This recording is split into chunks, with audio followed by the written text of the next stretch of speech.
This podcast is a follow-up to a podcast that we did sometime last year. And it's with my African friend, Chinedu. You remember the story. His brother outed him, and then he had a whole conversation, or confrontation, if you will, with his father.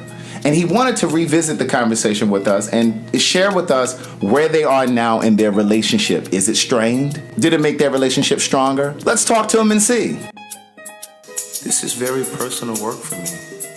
Politics. I believe I was called to tell my story, use my voice, be a voice for the community, to speak to and for a community of people that's been ignored, denied, love, overlooked. relationships, religion.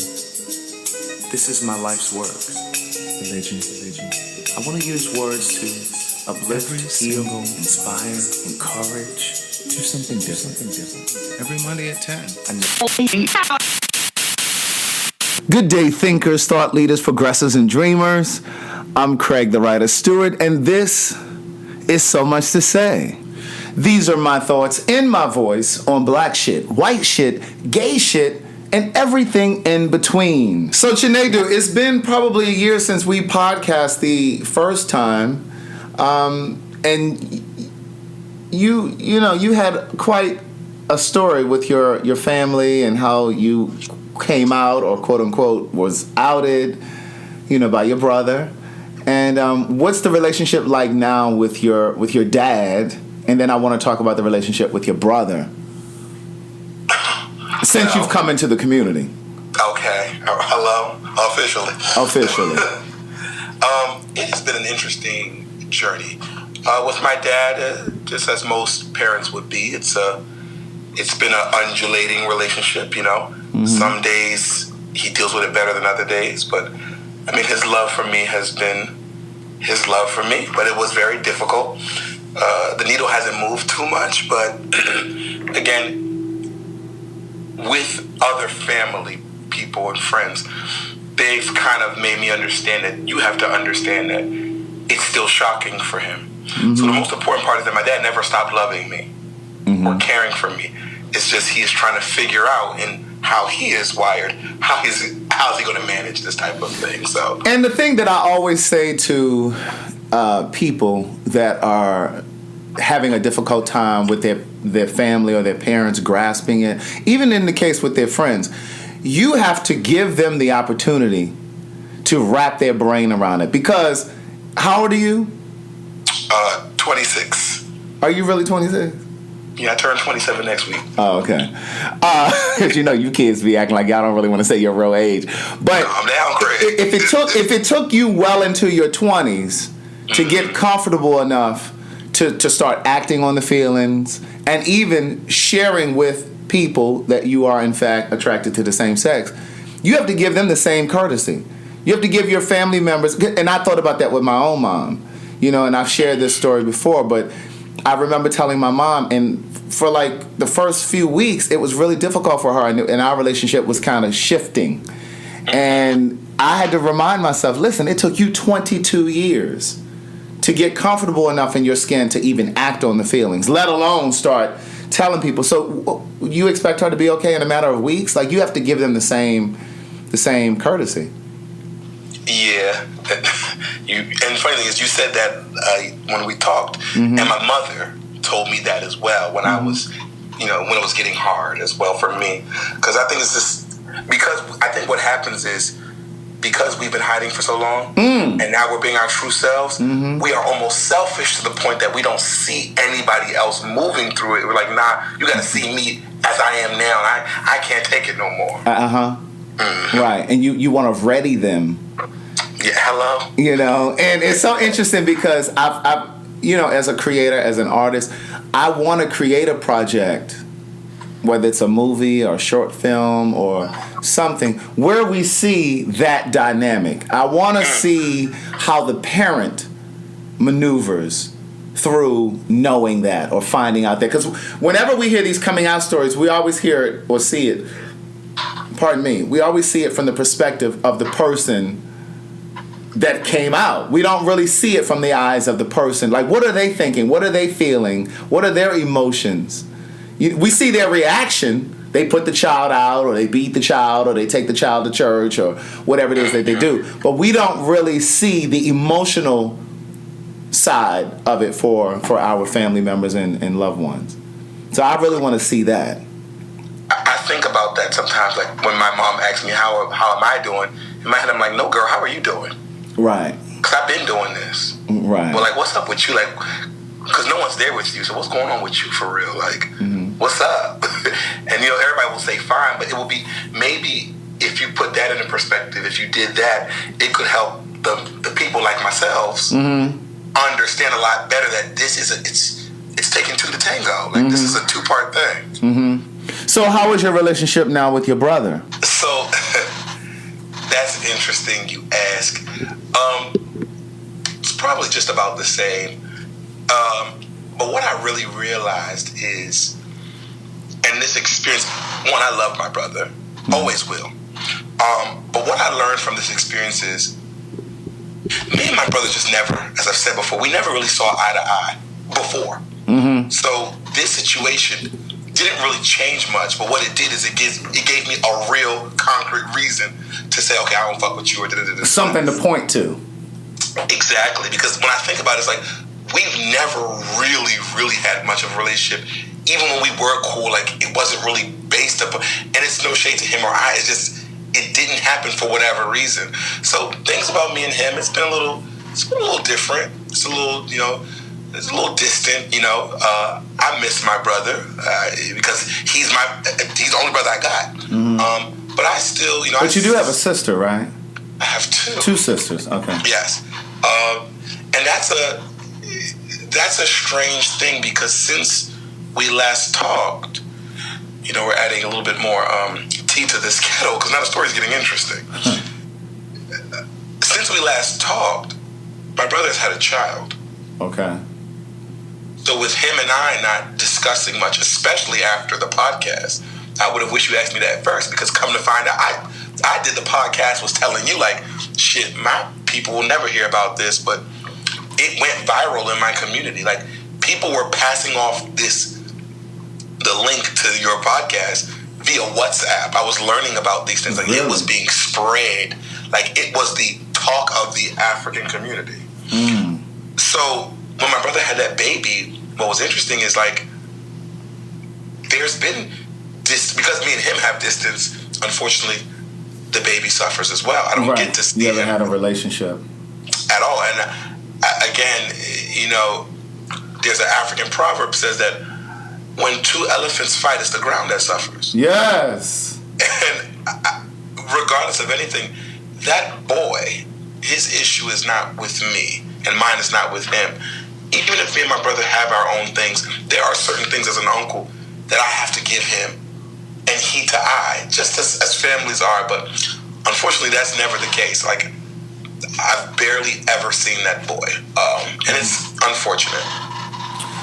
So, when was the last time you spoke to your brother? For real? Yeah. Okay. Honest to God, and I'm not even joking, probably that night in January 2018. So over a year.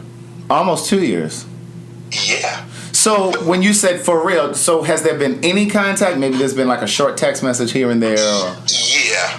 There was my mother in October, about a week after the baby was born, she was doing her, I think, 60th birthday, and my brother was the MC. This was October 2018.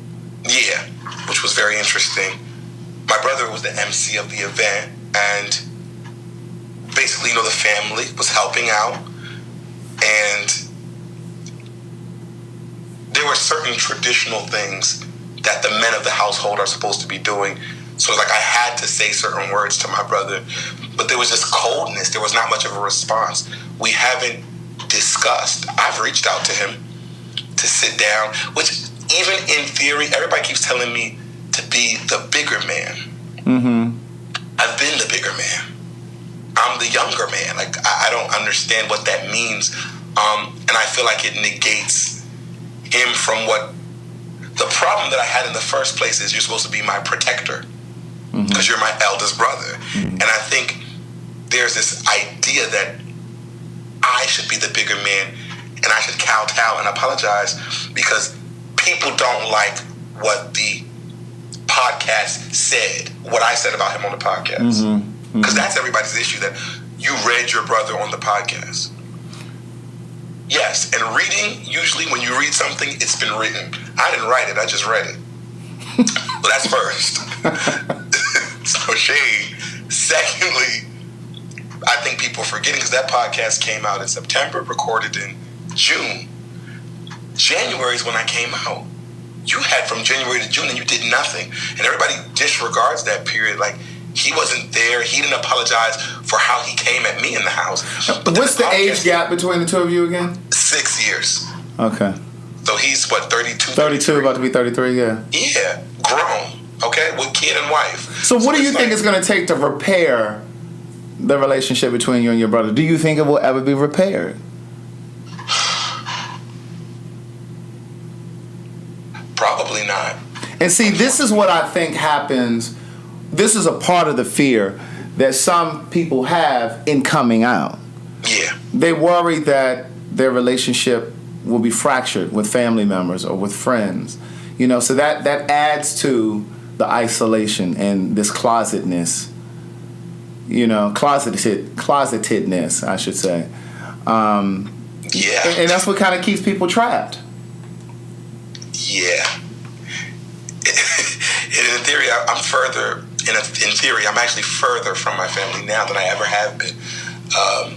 But sometimes that's a part of the process. You know how when you get sick, sometimes you take medicine, you get sicker to get better. Yeah. So I'm sure there'll be a silver lining at some point, but it has been very hard. But the good thing about it is there's a concept that we believe in my country, an Igbo concept called Nwanne Dị Namba. Sorry, the Igbo language in Nigeria is called Nwanne Dị Namba, which means basically family that's not your family. Family that's not your family? Exactly. Okay. As you all would say, my play cousins, my play sisters. Right. In the States. A lot of people have, risen and took up the position of family. And a lot of it is thanks to this podcast. Because, Craig, I didn't know how far this was going to reach. I was getting what I had to do because it was getting really hard. I was feeling very isolated, but I started to get so many DMs and messages, and what I did was I started to print them out. I'm going to send you a picture of it when I get home. Okay. I printed them out, and I posted it on my bathroom wall. And it was all the people who felt helped by my story. Wow. Africans who said, you spoke for me. Like, to the point, I'm like, listen. I want to see that. Don't forget to send it to me. I was on Tinder. Come on, Tinder. Swipe left, swipe right. I was swiping for the gods. And someone an African person on there knew me and knew my story and told me that his sister heard it. And from her hearing it, she then came to him and apologized for how she reacted to when he came out. See, sometimes it just takes a lamb. And you were the lamb, baby. Okay. You were the lamb. But see, it helped somebody else. And that's what it's about. But here's what I will tell you. You said these other people stepped up as family to you when your own family hasn't really been there. What I know to be true, the universe always supplies. Amen. And it always provides whatever your needs and whatever you perceive to be your lacks. The areas in which you lack. Some people feel like they lack enough money. But I believe the universe always provides. Yes. And it's your responsibility, your opportunity to see all of the ways that the universe supplies. Mm-hmm. And so even though it wasn't your actual family, but like you said, these were people that were sent to you to kind of fit in and fill the gap. Fill in the gap. Mm-hmm.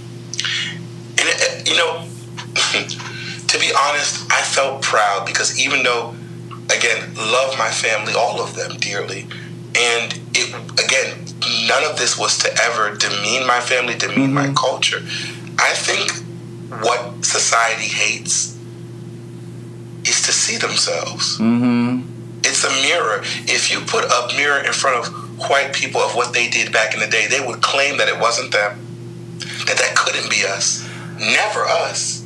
You know, it's so funny that you say that, because there was a movie that came out probably about a year or so ago, and I remember reading it. It was they mentioned Hidden Figures. Remember the movie with Taraji and Janelle Monáe and my girl Octavia Spencer?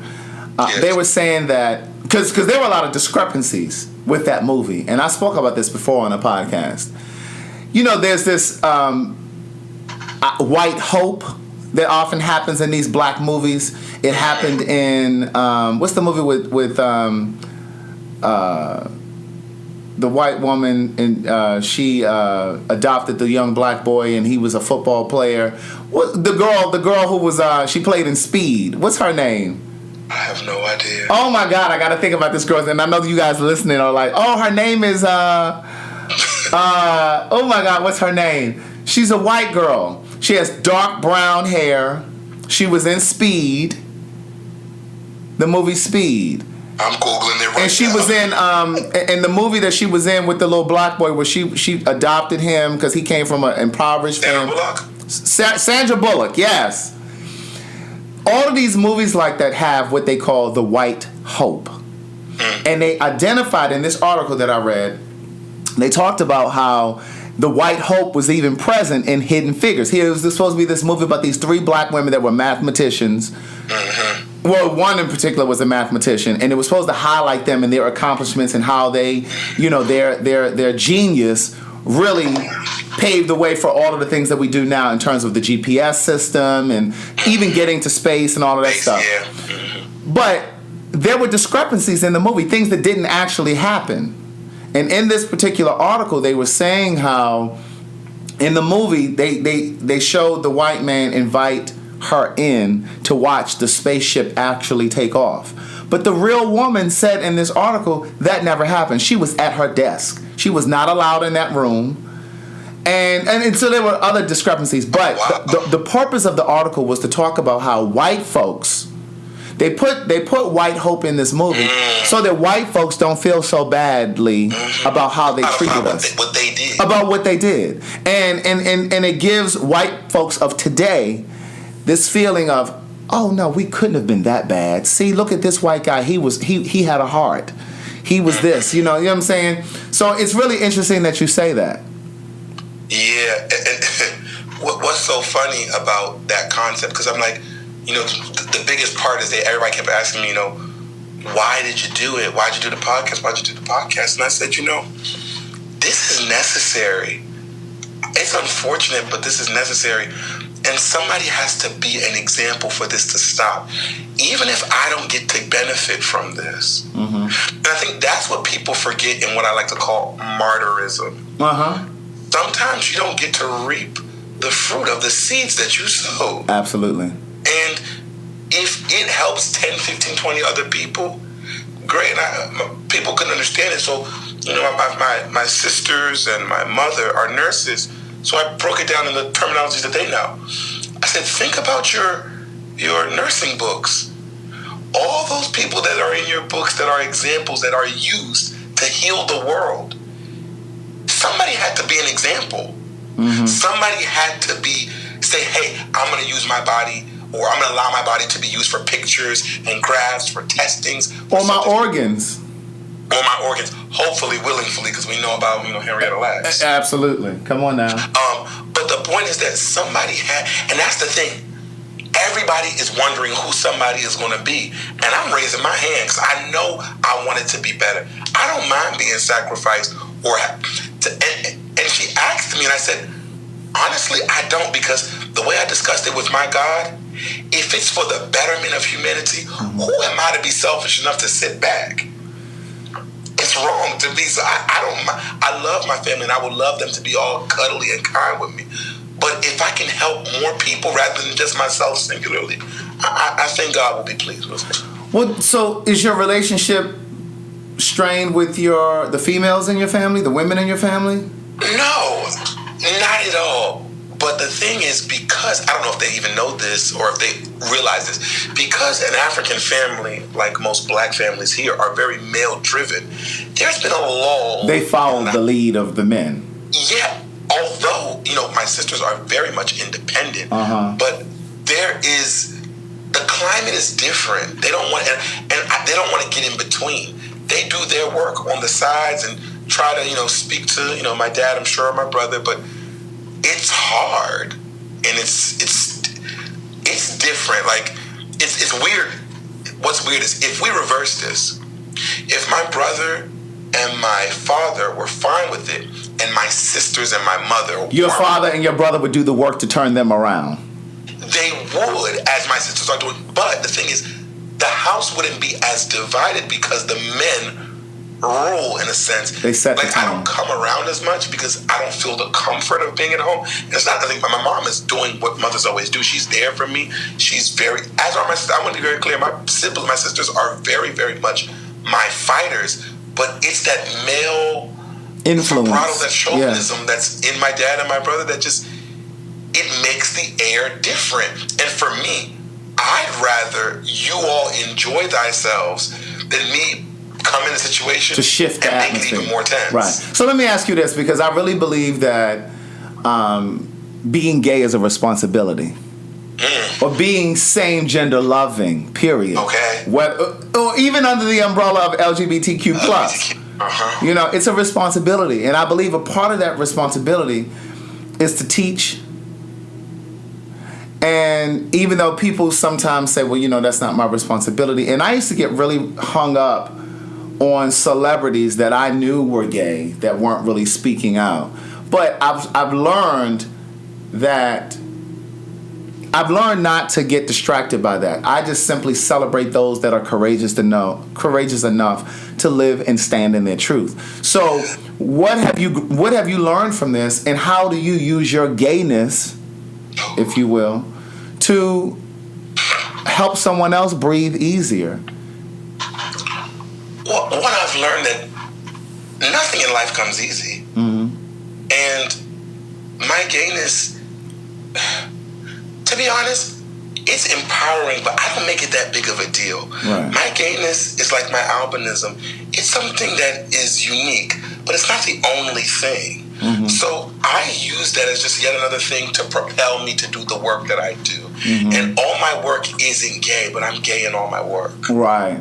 I'm very clear about that. And I agree with that. Because you don't have to be, using your gayness doesn't mean that you got to be at every parade, because I'm not at the parades. Me neither. You know what I'm saying? And it doesn't mean that you got to be walking around carrying the flag and twisting and switching and doing all of that. I'm not saying that at all for those of you that are listening. Right. What I'm saying is I don't shrink in any environment. Oh no.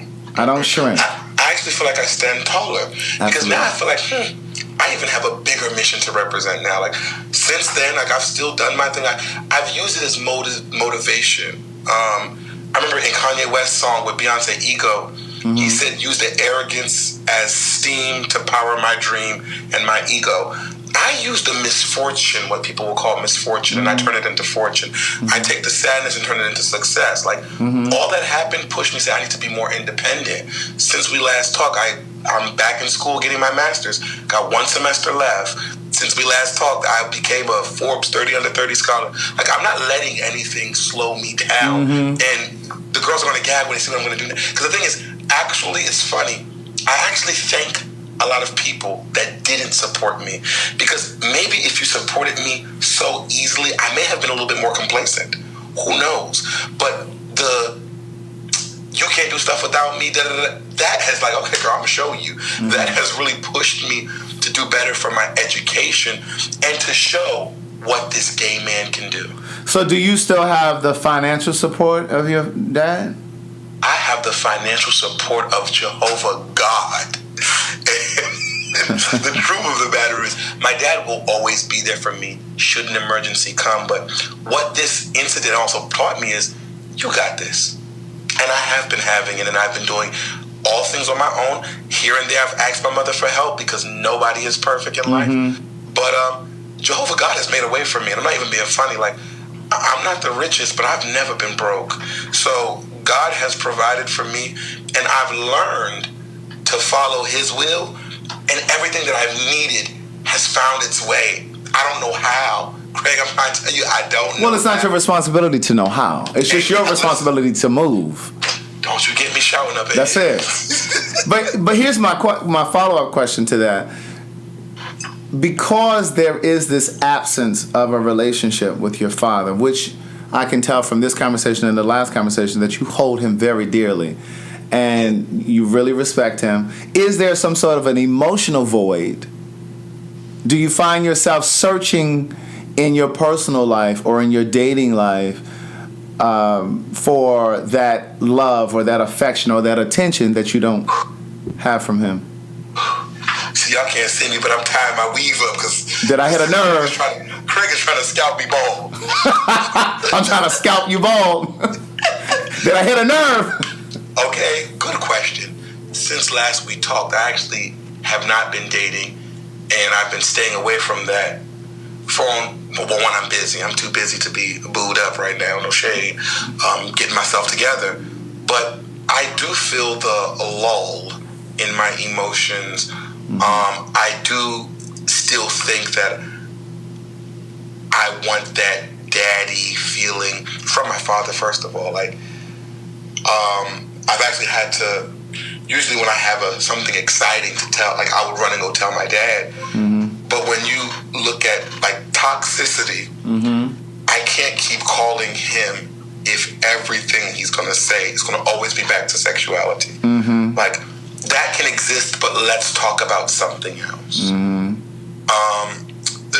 So that's been really difficult because now when I get excited, like let's say I'm about to do something great, I kind of get a little sad for a second because I know who I want to share it with. Right. So how do you manage that? How do you manage it, and how do you keep it from becoming some sort of a vice or some sort of a dysfunction?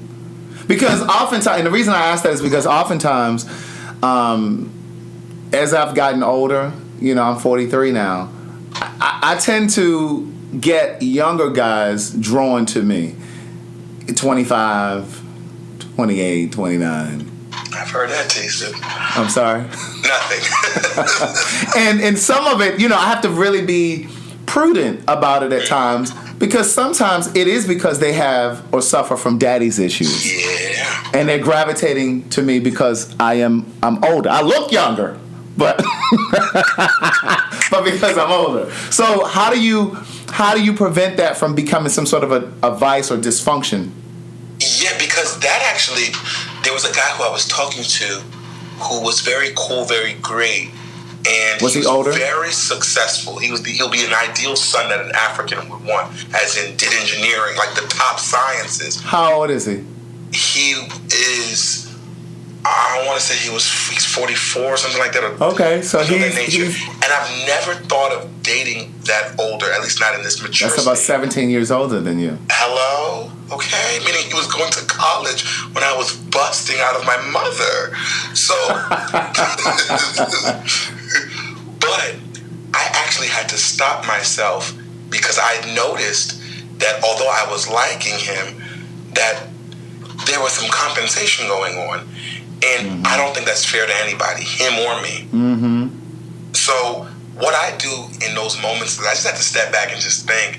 And this sounds very terrible, and some may call this a coping mechanism, but I call it a reality matrix. I almost treat it, you gotta stay with me, I almost treat it as if my dad's dead for a little bit. Because with or without the situation, eventually that is something that's going to happen. Usually parents die before their children.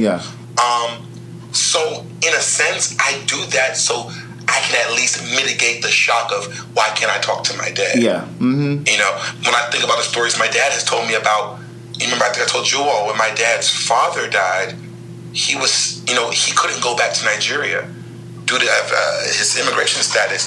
So that's something that he dealt with, but still got a PhD 2 years later or so. So I kind of channel him in that sense of, if I make him like this, really linear, I can still be able to move on my day-to-day life. And whatever remains, that's where my tribe of friends come in and put me up. But that's how I've been dealing with it. And it's been pretty good working this way. So let's go back to the guy that you said that you were talking to that's 44, that's 17 years your senior. You said you started to notice some compensation. What were some of the things that you started to notice? Well, first, I usually don't like the little guys older than me because they don't want what I want. What you mean? You said you don't usually like guys older than you because they don't want what you want. What do you mean by that? I want children. Okay. Right. I'm usually giving grand opening, and they're usually giving going out of business sale, and I'm not trying to give that. I'm still in my prime, baby. But the compensation is not on. And the funny thing is, I never even told him these things, but I was kind of starting to expect a specific level of proudfulness to come from him when I did certain things, and we were just getting to know each other. And he may not even notice it, but I noticed it. I'm like, okay, this is kind of weird to me. You had certain expectations of him. Yeah. That you were really expecting from your father, but you were passing it on to him. Especially at a time like this, leaving one vice to go to another. In a time like this where it was real, and that's why I stopped it. In 5 years, I might go back to dating people older, but I stopped it because I said I am too fresh right now. Too raw. In that situation. Hello? The emotion was too raw. Was too raw. And I always think about other people. It's not even always about me. That wouldn't be fair to him. So why didn't you communicate that to him? Because, see, one of the things that I think that we need to do a better job at, what? I'm sorry? So you better read me. Yeah. Because, I got to get you together. This is a teachable moment, too. Because, see, I'm curious to know, why didn't you language that to him? Why didn't you articulate that to him? Because I think we need to do a better job. And when I say we, I mean black, gay men or bi men, whatever, men who have relationships with men. I think we need to do a better job of communicating with each other when our hearts change or communication is going to end. I think oftentimes we leave people hanging and you leave them wondering, and sometimes they become scarred, they sometimes become jaded, they're obviously bewildered because they have no clue why you just fell off, and then they're starting to self-reflect and think that they're the problem, they're the reason, and they take responsibility or take blame for it, when the reality is you just became very introspective and realized that you were starting to adopt some very unhealthy behaviors. So my question is, why didn't you communicate that to him? Now, let's be very clear. You've made very, very good points, but I also want to give a point that also, in my opinion, he wasn't doing what he needed to do. But I didn't make it clear because he wanted to keep getting in my pants. That's not what that's another thing. When you're older than me and you do that, it really breaks me down because I expect better from you. And it makes you feel like you're just using me as a piece of meat. Yes, as a fountain of youth. Oh. Like I'm an aquifer. Like you're a what? An aquifer. Come on, aquifer. Okay. I live for a term. Yeah. But the communication part, I'm glad you asked that because that is a problem. It is. And I think the truth is, and I'm just going to be transparent, I know the reason why I didn't tell him is because, one, I didn't want to make him feel bad. We have this rejection complex, because I think I have it too, in our community where, rejection hits people bad, hey, I'm not feeling you no more, or this or that or this. I wasn't brave enough. Let me take responsibility. Mm-hmm. I wasn't brave enough to bear the response of my proclamation. Okay. So I proclaimed it by myself, without him knowing, and without him getting a chance to respond, which is very unfair. Mm-hmm. But I did that because I don't want you to guilt me back. But I could do this and I could do that. Baby, I don't like what you're selling. That's what I'm telling you, sweetie. Mm-hmm. I don't need you to sit here and come up with a Pythagorean theorem of how we can make it work. No, sis. I'm saying I don't want it. Right. And a lot of times, people can kind of sift you back in. So that's what I was kind of trying to prevent. Yeah. And that's true. That's true, too. I see both sides of it. But, I think that what happens is we don't really think about how our closetedness affects or impacts the kinds of relationships that we have. Even our friendships in the gay community or LGBTQ community. Meaning, if we have fractured relationships in our family, oftentimes those shortcomings show up in our relationships, in the way that we handle our relationships and our friendships. So sometimes when your relationships with your family members is disjointed, you can sometimes carry that over into the relationships that you have, like your dating relationships, and even in your friendships. It can scar those as well. Oh yeah. Oh yeah. And it has. So like I said, I was dating last time I was on this, and now I'm single. I remember. Which is all right. Me and the gentleman, we're still very close. We still communicate because I keep all my exes because you're a part of me one way or another. But I would say that actually promoted why I'm not getting back in a relationship anytime soon, is because, more importantly, it's not about, oh, go heal yourself. Baby, you might not ever be healed in life, but once you know your discrepancies, you can present them differently. Like, I don't have any intentions to say, hey, world, I'm 100% better. No. I want you to see me in all of my glory and of all of my faults. And I want to watch how you deal with that over time. Then I'm going to present you some terms and agreements. I'm not going to do it in reverse, because I need to know I might always be, emotionally scarred from what has happened with my dad and and I might be carrying 50 bags with me. Rather than throw them on you and expect you to gain the muscle, I want you to see them at the terminal, and you decide do you want to get on the plane with the bags or not. And that's why I have taken a step back from dating, and I'm just chilling. And there's a couple of people who come in and come out like of interest, and they'll sift themselves through. Because if you're interested, you'll make it to this level. If not, you're not. But I'm not so quick to push that on, because I don't want the cycle of what I'm going through to be thrown on anybody else. I just don't want to do that. I'm not offloading anymore. I've done enough of that. And to add to what you said, I think that we are the sum of all of our relationships, or all of our experiences. So I think we all have a certain amount of brokenness to us. Some are more broken than others. I mean, that's just people, period. That's just a human thing. You're not going to make it through this life unscathed.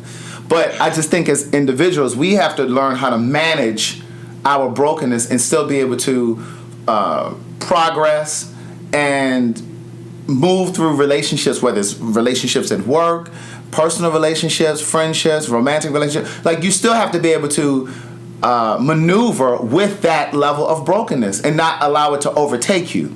And see, I think what happens is sometimes people's brokenness overtake them, and then they can't function in any type of relationship, romantic or otherwise, because you allow that experience to just dominate everything. Right. And as we said last time, you can't build on broken. Yeah. However, you can re-engineer and reimagine the broken pieces. And I think that's what people need to understand, because like I said, my brokenness may still be there, but I might be wearing it differently. Right. And that's what I think that's what life for me has been in the last year, of reimagining my brokenness. Stop trying to keep building and say, hey, baby, world, this is what I got. This is me. And I'm wearing this, whether you like it or not. So where do you go from here? What's next? Well, this degree is next, and maybe a couple more after it. Now, do you think that you're plunging into academics as a way of escape? Oh, absolutely not. On the contrary, mon frere. Okay. I actually am using academics as another tool of teaching, because I actually want to get my doctorate degree, and what I want one of my thesis to be based upon is the effects of being a first-generation African child in America and being gay. Yeah. I want to talk about that and how that affects other parts of your life. And I want to make it into a study, because I'm like, if you really want to help, was what you learn in academia, you really want to help, you do research. You create the blueprint. And like I said, it may not ever help me, but I do want to put those things in to help other people. And at the same time, I'm doing more for me. I'm taking more self-care time. I'm taking vacation. I mean, self-care is important. Cuba, Thailand, Iceland within the last year, I have been doing what I need to do to make sure that I'm okay. I haven't been just saying I'm okay and I'm not. I'm taking that time. So I'm just putting on one sock at a time, child. Self-care is important. And I'll tell you, that's one of the things that is so important to me as I journey and as I consider getting into a relationship and as I date. Self-care is very important. Like, like folks look at, oh, what does he look like? What does his body look like? That kind of stuff. For me, I'm moving beyond that. I'm interested in your level of integrity. I'm interested in the amount of self-care you've done. That inner work that you've done on yourself to affirm yourself in your sexuality and just all of that kind of stuff. Like, that stuff is very important. Yes. As I approach dating now, because I'm telling you, there's so many broken black men, and not just gay. There's so many broken black men, and I've said this before, I'm going to say it again. I think that the bond that black gay men have with black women is we have similar interactions with men. We have similar heartaches, similar disappointments, similar heartbreaks, and that's what we have in common. That's that underlying bond that we have. On the surface, it feels like we click with women because we like shopping and fashion, but that's not it. Because that's not it for all black men. All black gay men are not interested in fashion and labels and design. Right. But I think that the commonality is our similar experiences with dating and loving black men. And there's so many black men that are broken. And our experiences as black gay men are very similar to those of black women. And a lot of that brokenness that all of us have, black gay men, black women, and black hetero men, a lot of our brokenness, this sounds crazy, but I don't think we believe that we have the permission to be repaired and restored and whole. Mm-hmm. Like, I remember breaking it down. Like, I have went through every quadratic equation to try to explain certain things to my dad, and it came down to the fact that I'm like, you know what? It's not even about what you're saying or him agreeing or not. I don't think he thinks he has the capacity to do different, to think different. Or maybe he doesn't even think that there's anything wrong with how he's thinking, living, or being. And that's the nature of the beast. And I had to remind him, hold on, pull my hair back. I had to remind my father, because also sometimes the great thing about having children is children educate the adults more than the adults educate the children. Absolutely. I said, sir, if it wasn't for black gay men like James Baldwin and Bayard Rustin, you couldn't even sit in the executive seat that you sit in the university. You better say it. But Bayard Rustin does not get the credit he deserves. That's another one of the projects that I've said I wanted to do. Like, if I had the funding today, I would do his life story. I would really want to do his life story. He is a silent hero. Yeah. And I think the great things about people like him and Baldwin, and this is who I try to mirror myself off of naturally and artificially, is they cared more about the solution than the credit. Mm-hmm. Mm-hmm. And I think we live in a time where everybody wants to be, bitch, you better add me. You better say my name. Girl, who cares? Right. Listen, you can't even ask a person to take a picture of you so you can post on your Instagram without them saying, "Can you give me my photo credit?" Like they shooting in Milan, bitch. Okay, listen. What do you want to say finally? Any final words about this to kind of wrap it all up? Yes, this is to all my queer brothers out there. You can do it all, and you will do it all. Don't see me as an example. See me as just one major milestone. And if you do that, You'll keep adding, we'll keep adding, and there will be no subtraction from our worth, our success, and more importantly, our stories. I believe in you. Please believe in me. Okay, wait. And even if you don't believe in yourself, believe anyway. Well, listen, thank you guys for listening to this podcast. It is available for free in Apple, SoundCloud, Spotify, Google Play, Stitcher, Radio.com, and YouTube. And of course, if you can't figure out how to get to any of those platforms, just go visit www.craigthewriterstewart.com. You can access the podcast from there. You can also access our merchandise. We have coffee mugs. We have t-shirts. We have water bottles. We have all of the things over at craigthewriterstewart.com. Thank you for listening to this podcast and sharing it. Be safe. Keep loving yourself. One of the best parts of life is when you can admit the truth to yourself about yourself. Cyberspace is a world where one can become something he isn't, but everything he dares to be.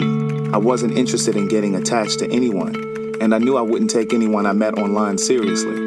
I had multiple screen names to increase my chances of meeting someone attractive. The majority of the profiles noted HIV negative under status, but I knew better from the work I had done in the HIV community. I knew 1 out of 3 black gay men was positive. The messages I found in my inbox validated me in my depression.